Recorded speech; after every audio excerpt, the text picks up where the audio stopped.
Okay, we're finishing Matthew today. It's been a challenging and refreshing book, but I think one of the things that stood out the most to me and hopefully to you through the study of this book was the importance of growing in our knowledge of the Old Testament.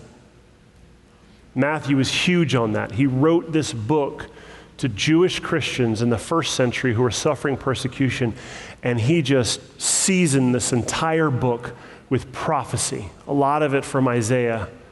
But I hope that one of our takeaways from this book was the importance of going back and digging down deep into the roots of this story, that it didn't just start in the New Testament, but has been going since the creation of the world.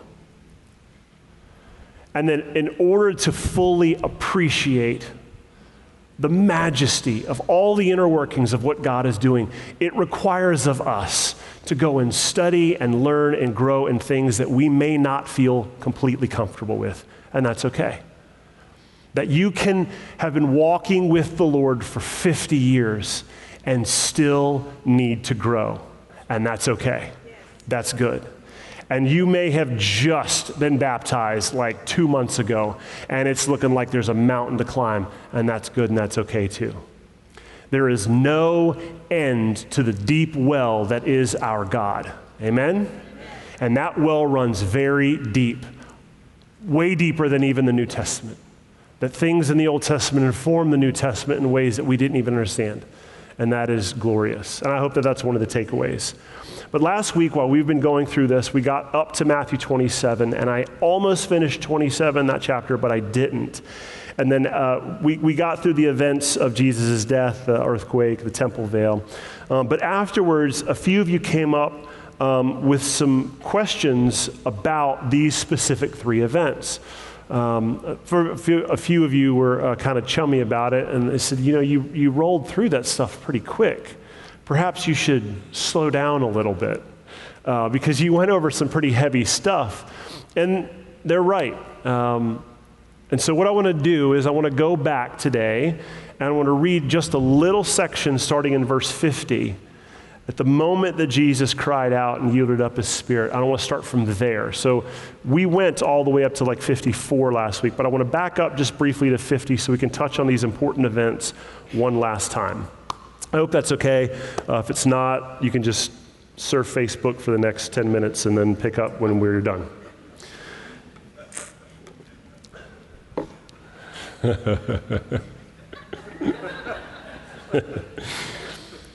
All right, Matthew 27, verse 50.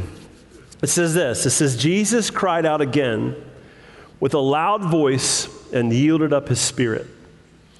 And behold, the curtain of the temple was torn in two from top to bottom, and the earth shook and the rocks were split, and the tombs were opened, and many bodies of the saints who had fallen asleep were raised back from the dead. And coming out of the tombs after his resurrection, they went into the holy city and appeared to many. And when the centurion and those who were with him, keeping watch over Jesus, saw the earthquake and what took place, they were filled with awe and said, truly, this was the Son of God. So what I want to do is I want to look at these three significant events one more time. The first one being the temple veil being ripped. Now, it is important for us to understand the significance of this by understanding the importance of the temple. Now, if you have any roots in studying and understanding the Old Testament, the temple structure has its roots in this thing called the tabernacle. So if you remember the story of Exodus, when the children of Israel were in Egypt, and God ultimately freed them, and Moses led them out into the wilderness to this mountain, one of the things that God told Moses on this mountain, besides just the 10 Commandments, was I'm forming my own people, and I'm forming a place for them to worship, and it's going to be called the tabernacle. And in this tabernacle, there's going to be a couple pieces of furniture. I want somewhere to make sacrifices. I want an altar. I want somewhere for the priest to wash up ceremonially when they're done, called the laver. When there's another piece of furniture, I want a table with bread on on it to kind of symbolize the bread of my presence, that I'm there among my people. I want a candlestick with lights continually lit all the time to symbolize the fact that I am light in a dark world. I want this almost like an altar. It's like a tall, kind of look like this table with like horns on the corner of it. And I want incense burning it, filling the room with smoke. And I want this other piece of furniture called the Ark of the Covenant. And it's this box, and on the top of it I want angels. And that box is going to be essentially the symbol of where my presence here on earth is going to be. And it was set up in a tabernacle or a tent, and so you can imagine this tent structure, and around the outside of it is this huge fence. So when you'd walk through the fence, the first thing you'd come to was that altar where the priests would make the sacrifices. And then you'd come to the laver, which is the place where the priests would wash themselves afterwards. And then you'd walk up to the tent, and the tent would be split in two, not in half, but like in thirds. So when you walk through the door of the tent, the first 2/3 would be a room, and then the last 1/3 would be a room. In that room, the 2/3 front of the tent, you'd have the table of showbread to your right, you'd have the candlestick to your left, you'd have the altar of incense right in front of you, okay? And priests were allowed to come in here and perform priestly duties and whatnot, but right behind the altar of incense was this curtain. And for the tabernacle, it was a large curtain, but this curtain blocked the section between this 2/3 of the room, the front of the tent, and the back of the tent. When you first walk in, that 2/3, the front of the tent, was called the holy place. And behind that curtain was called the Holy of Holies. And behind that curtain was one piece of furniture, the Ark of the Covenant. And priests were only allowed to go in there once a year to perform a specific sacrifice, and it had to be a very specific priest. Well, this model carried with Israel all the way into the Promised Land with Joshua. They set it up, and eventually David, when he became king, he brought the ark back into Jerusalem. He had it out in front so everybody could see it. That's a whole nother sermon.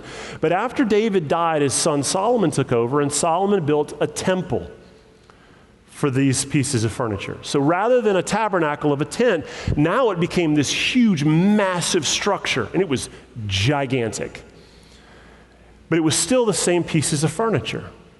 There was a new altar, new laver, but same Ark of the Covenant. But this time, this curtain was massive.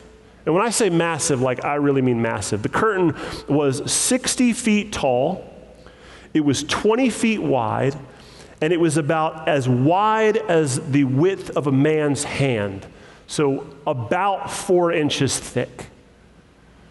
Now, there was a commentator, a Jewish commentator named Josephus, who wrote in the 1st century, and he records that this veil that resided in the temple at the time of Jesus' life was so thick that you could tie horses to each side of it, and they could run as fast as they could in the opposite direction and not rip this thing in half, because this bad boy was thick. So now we go back to this event. Jesus, he cries out again with a loud voice in verse 15. He yields up his spirit, and behold, the curtain that's 60 feet tall, 20 feet wide, and 4 inches thick rips in two from the top to the bottom. This veil that symbolically blocked the people of God from God's presence has now been ripped into from the top, up in heaven where God lives, down to the bottom, and now the ark is completely exposed for all to see, symbolically letting all of Israel know that the work of Christ has now eliminated the barrier between man and God, and we have access to his presence. It's beautiful, right? Sorry I went so fast last week.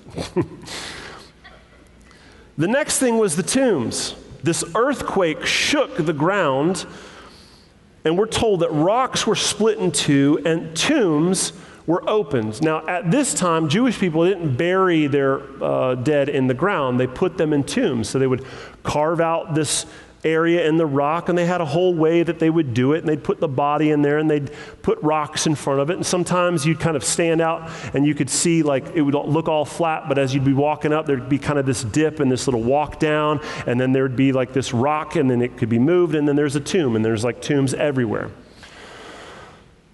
What we're told is that at the moment this earthquake happens, rocks are shaking all over the land, and the rocks that blocked the tombs were just rolled away, broken in half. And now these tombs are open, and the saints who were in these tombs have now gotten up and come back to life. When Jesus cried out and gave up his spirit, the power of resurrection was released through that land, and saints who were previously dead were not dead anymore. And then Matthew tells us that 2 days later, on Sunday morning, these guys who had been raised from the dead 2 days before on Friday afternoon got out of their tombs and then started walking through the city. And people are like, is that Pop?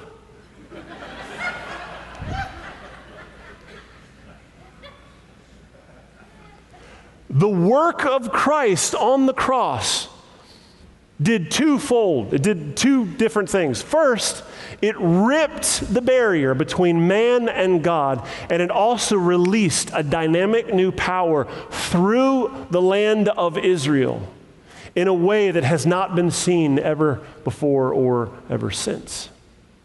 It was so profound that it actually raised people from the dead as a foreshadowing of what Jesus would be doing just a few days later. And these people got up and walked around, and people saw it, and they were witnessed. Now, here's the beautiful part about it.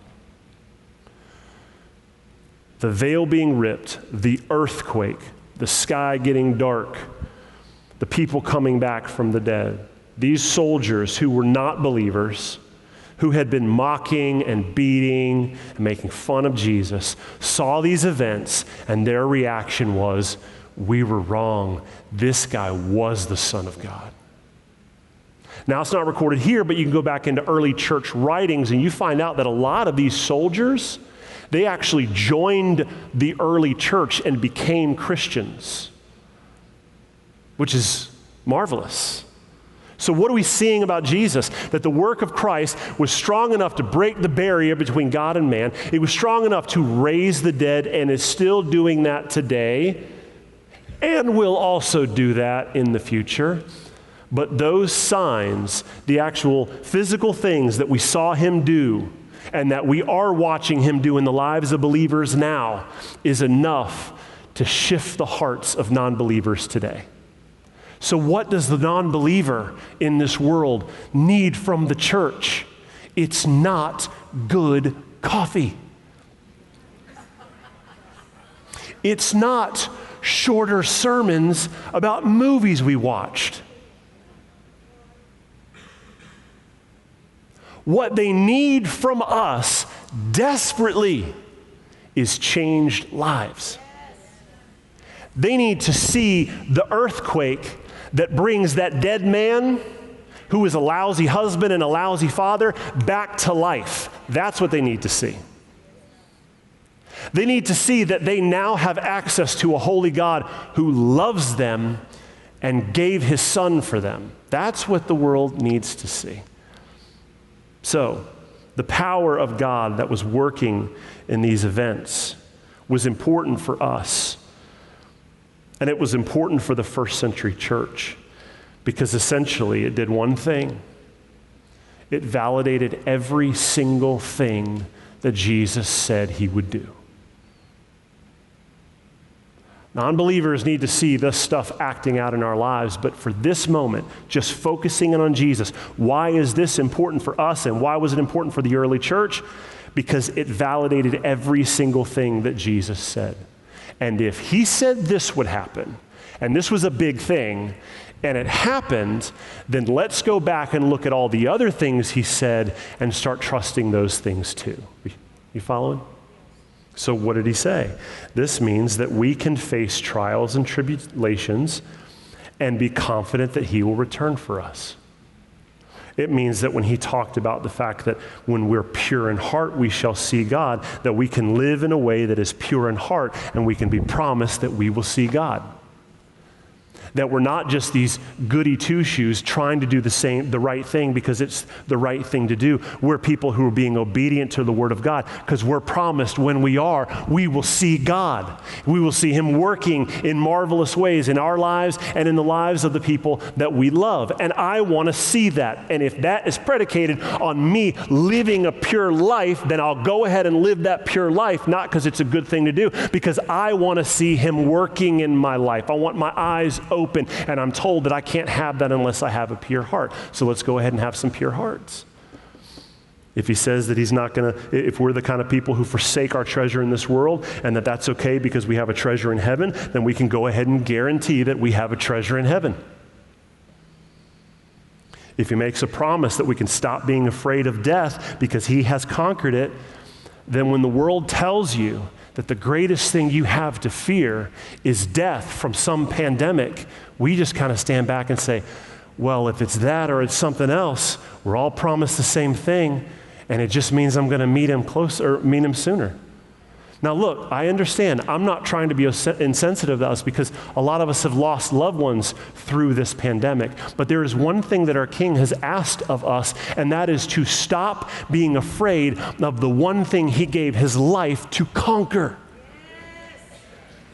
And what it comes down to for a lot of us, I get this, what it comes down to for a lot of us is not necessarily the fear of death, but it's the fear of losing what we have, or losing those loved ones, or not getting those people who are close to us anymore. But I got to tell you, in this book, there's no promise that you will always have the things that you have, but there is one promise that you will get that and more back when you trust Him. And if that's not appealing to you, then you should just abandon this whole following Jesus thing right now. That's the promise. That this world is not what we get. That those great relationships that we have right now, this isn't all there is. This is just a mere taste of the joy we will have when we surrender this for that. And if that's true, then it doesn't matter what doctors tell me about anything, or what some pandemic happens, or what might happen to me on the ride home, or what might happen to my children. Look, my kids are hitting that age where now they're driving and they're out of my eyesight. And some of you guys are familiar with this, because you've got kids, you're empty nesters, you know what I'm talking about. Some of you are just like, just close your ears because you're not there yet. Just don't even listen to this. But listen to me. I have a conversation, I have the same conversation with my son every time he leaves the house. I look at him and I say, I love you, come home to me. I'm not afraid of the way he drives. I'm afraid of those people from South Florida who moved up here to Tallahassee and the way they drive. Because they're turning Thomasville Road into 75 that runs through Atlanta. I'm afraid of those people who are whipping out of Childs trying to make a 20-minute lunch break. You know what I'm talking about? We can't control the things in our life. We can do everything right, everything God's told us to do, but we live in a broken world, and there are things that are out of our control. But if you're not okay with that, then this is not the guy to follow. Because that's the call. Forsake control. Rest in knowing that I got it when you can't watch it. Look, I'm a dad. I don't know if I'm okay with that. I'm still struggling with it. But I'm getting through it. And all of us need to. So the fear of death, say goodbye to it. It's not something that we do. Now, let's continue, verse 55. It says, there were also many women there looking on from a distance. They had followed Jesus from Galilee, ministering to him, among whom were Mary Magdalene and Mary, the mother of Jesus, and Joseph, that's Jesus' mom, and the mother of the sons of Zebedee. Her name is Salome. We found out that in the book of Mark. When it was evening, there came a rich man from Arimathea named Joseph, and he was also a disciple of Jesus. He went to Pilate and asked for the body of Jesus, and then Pilate ordered it to be given to him. And Joseph took the body and wrapped it in a clean linen shroud and laid it in its own new tomb, which he had cut into the rock. And he rolled a great stone to the entrance of the tomb, and he went away. Mary Magdalene and the other Mary were there, sitting opposite of the tomb. All right, now these events take place Friday afternoon. And we're told that a disciple named Joseph provided a tomb for Jesus to be buried in. And we're told in verse 56 and in verse 61 that many women were there through it all. Many women had followed him from Galilee. Many women were there at the cross. Many women were there when the stone was rolled. Many women, we'll find out, showed up the morning of. Women, women, women, everywhere. Where are the disciples? Now, we know from John that John was there, but he had 11 disciples. What does this teach us when Matthew calls out the fact that there were many women following him, and they were essentially some of the only people who stuck around during the crucifixion, during the burial, and during the resurrection? Well, the first things it teaches us is this story has to be true. Because if Matthew is writing in the first century and he seasons the story with all of these women everywhere, then there is no way that this could be fabricated, because at this period in time, women had no rights, and in the court of law, their testimony was not considered valid.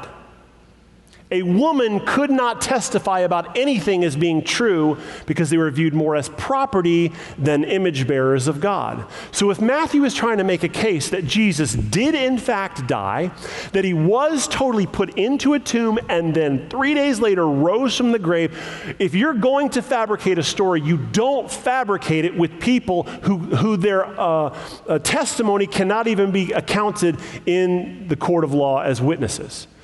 If you're going to fabricate a story, then you filled it with his disciples. But this story paints the disciples in a terrible light. They were not even there. So, why is he adding in these women? Well, he's including it because it actually adds to the credibility of the story. Because it runs against every way that the world would do things and tell stories, and it reinforces the way that God does things and the way that God tells stories. But there's another point here. And I bet that this is probably not a sermon point that you've ever heard in a church before, but I'm not like other pastors. So here's my point. Women are awesome.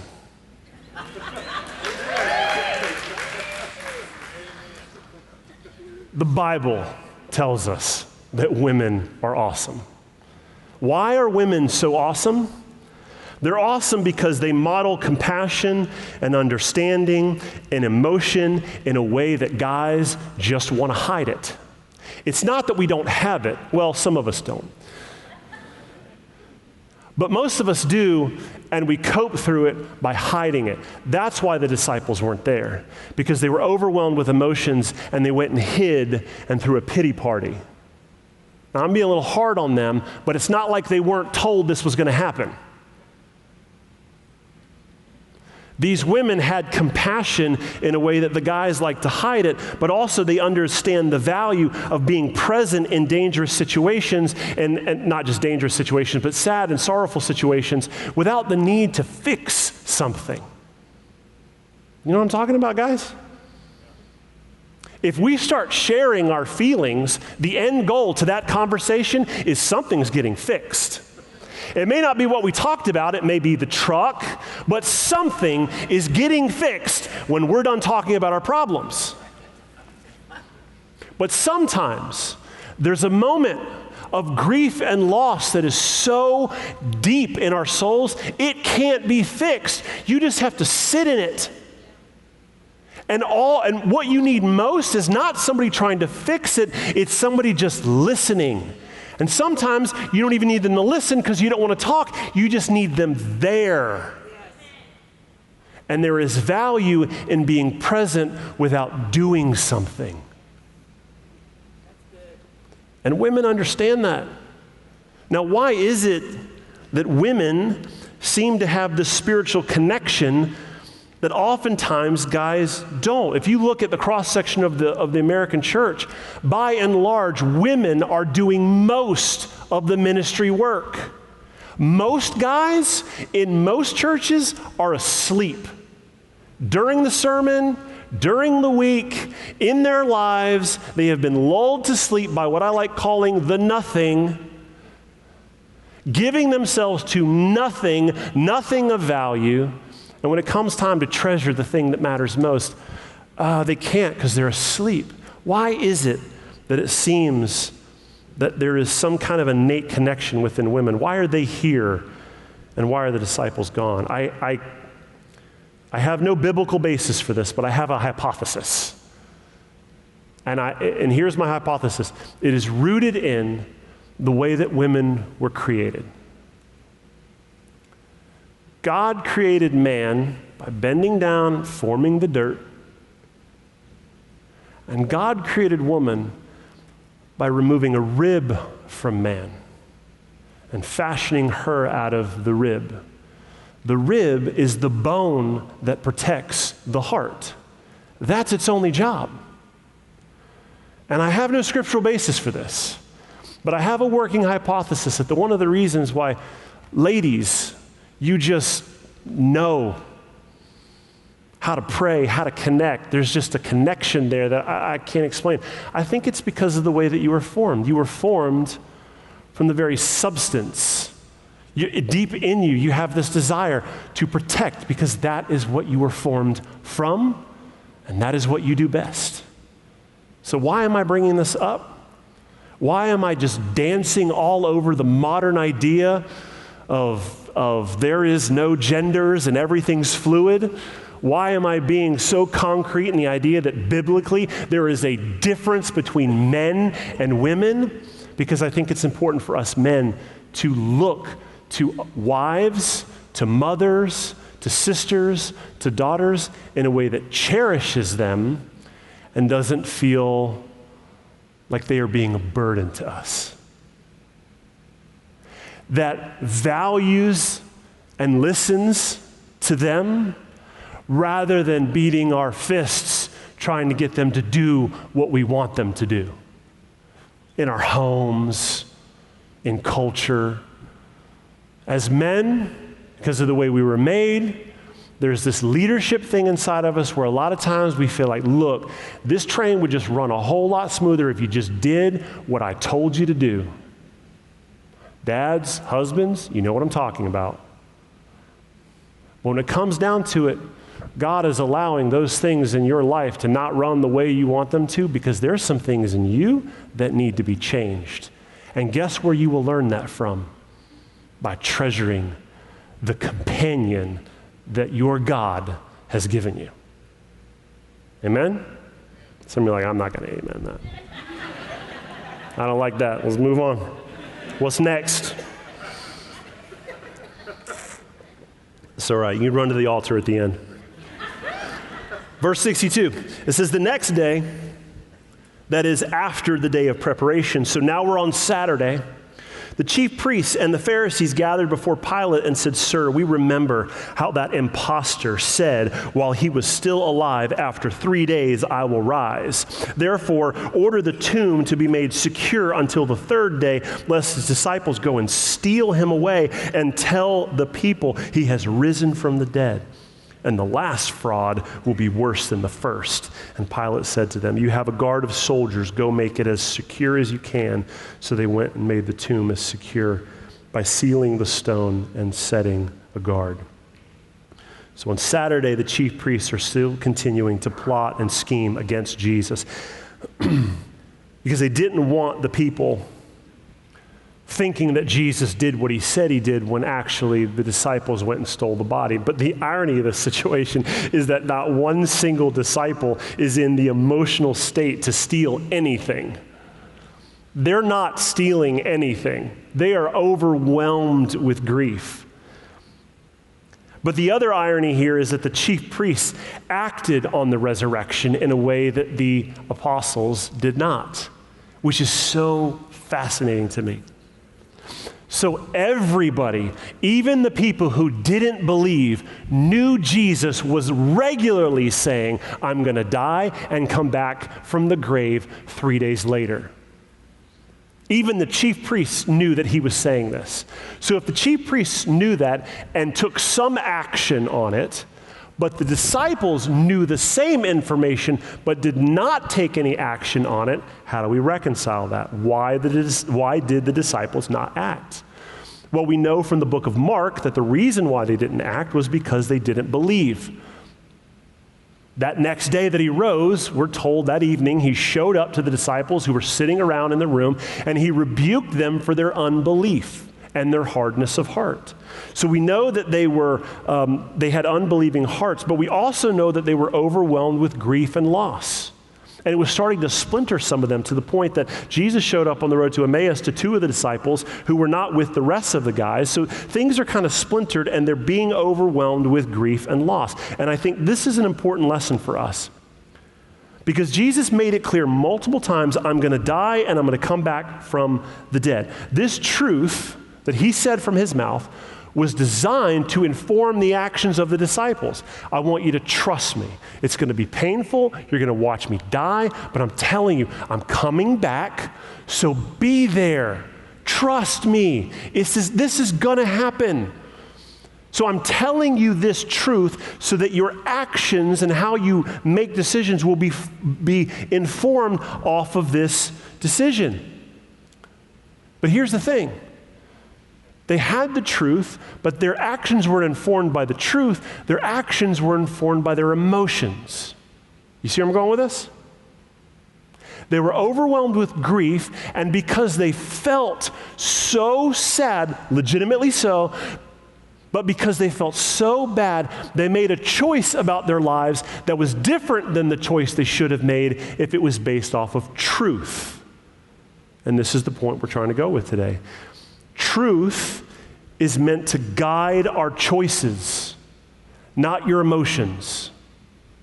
Truth informs your actions, not how you feel.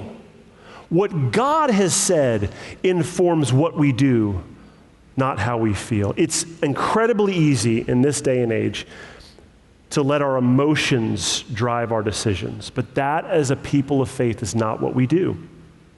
We go by what God said and not how we feel. That's important. I'm going to say it again. We go by what God said and not what we feel. Now, God can move through your emotions and your feelings sometimes, and he can speak to you, but that is then weighed against the word of God and his word, his truth. He's not going to tell you something that's contrary to what he already said previously in this word. He's not going to tell you something that's contrary to what he's already established in his word. So if you're a single person and you're looking at this married couple and God tells you that's going to be your husband, that's not God. That's something else. So the question now would be, why do we not make decisions off of our emotions and our feelings? Well, the first reason would be because our feelings are deceptive. Proverbs 21:2 says, every way of a man is right in his own eyes. You can't make a decision off of what you think or feel because you always think you're right in your own eyes. So you need some outside counsel, to inform the way you think, because everybody thinks they're right, but we can all deceive ourselves. The other reason why we don't trust feelings is because feelings can be manipulated and they can change. Proverbs 18:17, it says, the one who states his case first seems right until the other comes and examines him. So you can see an entire social media presence show up one day about some social justice thing you didn't know anything about, and all of a sudden you get behind it until another perspective pops up and you're like, oh, hold on a second. I need to reassess some things. This seemed right until I had this other piece of information. This happens in jury rooms constantly. It's the reason why there's a plaintiff and a defendant, because the first story always seems right until more information is brought forward. The reason why we don't trust our emotions and our feelings is because feelings can be manipulated by the first person telling the story. And our feelings can also change. So feelings are not a solid foundation. God's word is a solid foundation. But there is an important point I must make in this before we go forward. Emotions and feelings are not evil. God created them. So what you might hear me saying is, man, you just go ahead and abandon all those emotions and feelings. While we're singing, if you start feeling that sense of like, no, don't do that. You just stand there quietly and just think about the Lord. Don't let your emotions get the best of you. Well, look, Psalm 37, 12 through 13 tells us that God laughs. John 11:35 tells us that God mourns. Proverbs 6, 16 through 19 tells us that God hates. Exodus 34 through 14 tells us that God is jealous. Psalm 104:31 tells us that God rejoices. God dances over us. He sings over us. There is all kinds of emotion in this book that we are told that God has towards us and his creation. So emotions came from him. They're not a result of the fall. So if we're not supposed to make decisions off of emotions, but those things are things that God gave us, how do we reconcile them? Well, we rest on this truth. Emotions are from God, but they should not, emotions are from God and they should be used to worship him. But a better way of probably saying it would be this: worship God with your emotions, don't worship your emotions. You follow? This is an important thing for us, because you will see in this church a culture of people who are okay with solid biblical truth, but also rejoicing and worshiping God with their emotions. You'll hear it from me from time to time. I will give a whoop whoop from the back, pretty loud. I will whistle, and you're like, is this an FSU guy? Who is whistling at church? It's me. That's me. I'm the whistling guy. The reason why I do that is because I am keenly aware that the fact that God has given me a sense that just kind of his presence, man, it just bubbles up and it just overflows and I just can't stop it. Now look, in the setting of church, there is a place and a room for that kind of stuff when it is contributing to the atmosphere of all of us seeking Jesus. It can quickly step into the realm of all of the attention is now not on Jesus, the attention is on you. And it is my responsibility as a pastor to keep that stuff in check. And I do the best I possibly can. But we cannot throw the baby out with the bathwater and just say, because one thing kind of got really wonky and we feel weird about it, then we're not going to go and we're not going to express ourselves by raising our hands and worshiping. Look, if we just went ahead and got rid of everything that's weird, I wouldn't be your pastor anymore. So you're going to have to be okay with a certain level of weird, because that's only by using your earthly eyes to see heavenly things. All right? All right. Let's move on to verse 20, or chapter 28, verse 1. It says, now after the Sabbath, toward the dawn of the first day of the week, Mary Magdalene and the other Mary went to see the tomb. And behold, there was a great earthquake, and for an angel of the Lord descended from heaven and came and rolled back the stone and sat on it. And his appearance was like lightning, and his clothing was white as snow. And for fear of him, the guards trembled and became like dead men. But the angel said to the women, do not be afraid, for I know that you seek Jesus, who was crucified. He is not here, for he has risen as he said. Come, see the place where he lay. Then go quickly and tell his disciples that he has risen from the dead. And go, behold, he's going to go before you to Galilee, and there you will see him. See, I have told you. So they departed quickly from the tomb with fear and great joy and ran to his disciples. And behold, as they were running, Jesus met them and said, greetings. Man, that's my king, right? They're just hoofing it. I can't wait to tell everyone. And then, greetings.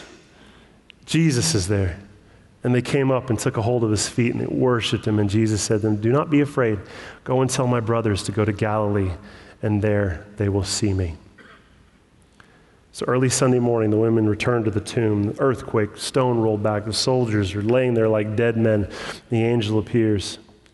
And the angel says, come and see, and then go and tell. And that cycle is important to us, because this conversation is what started missions in the early church. Come and see what he's done, and then go and tell people about it. And the beauty of this is not just a once-in-a-lifetime angel says this. This is a representation of our entire cycle of the Christian life. What we are doing today as the people of God, as we gather together and study the Word, is coming together and beholding, seeing, looking with fresh eyes so that we can be equipped to go and tell. And then he's doing all these amazing things during the week, and then we gather again, and we behold, and we see, and we look once again, and then we go and tell. And in our private lives at home, we're coming to the Word, and we're studying, and we're looking, and we're examining, and we're seeing things we didn't see before, and we're seeing things in prayer, and then we go and we obey them. We come here, then we go out. We go to the Lord, and then we go out. That's the cycle of the Christian life. But here's the best part about it.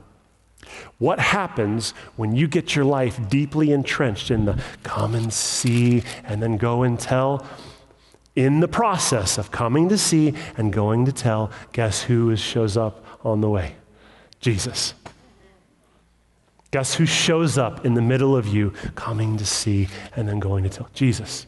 He's on that path. He shows up every time. So here's my encouragement to you. For those of you in the room who feel like Jesus is just far away, you've been away from church for a long time, or man, this is the first time in a long time you feel that fire in your belly again. Yeah, I don't know what to do with it. I haven't seen him. I don't feel him. I don't know where it's going. I don't know where Jesus is. I feel like he abandoned me or left me. There is one surefire way to find him again. Now, he's not lost. You're lost. There's a surefire way of finding him again. Get back in this. Start looking, examining, seeing once again, and then get out and go tell. Get out and go obey what you read in here. And I promise when you do that, you're going to meet him every single time. And he's going to be like, greetings. That is the joy of our King. He loves meeting us on the way of us studying and obeying what we read. Now let's conclude with this. Let's go to verse 11. It says, while they were going, behold, some of the guard went into the city and told the chief priests all that had taken place. And when they had assembled the elders and taken counsel, they gave a sufficient sum of money to the soldiers and said, tell the people that his disciples came by night and stole him away while we were asleep. And if this comes to the governor's ears, we will satisfy him and keep you out of trouble. So they took the money and did as they were directed, and the story has been spread among the Jews to this day. Verse 16, now the 11 disciples went to Galilee, to the mountain to which Jesus had directed them. And when they saw him, they worshiped him, but some doubted. And Jesus came and said to them, all authority in heaven and on earth has been given to me. Go, therefore, and make disciples of all nations, baptizing them in the name of the Father, the Son, and the Holy Spirit, teaching them to observe all that I have commanded you. And behold, I am with you always to the end of the age. So this is how Matthew closes his book. The contrast of the leaders of Israel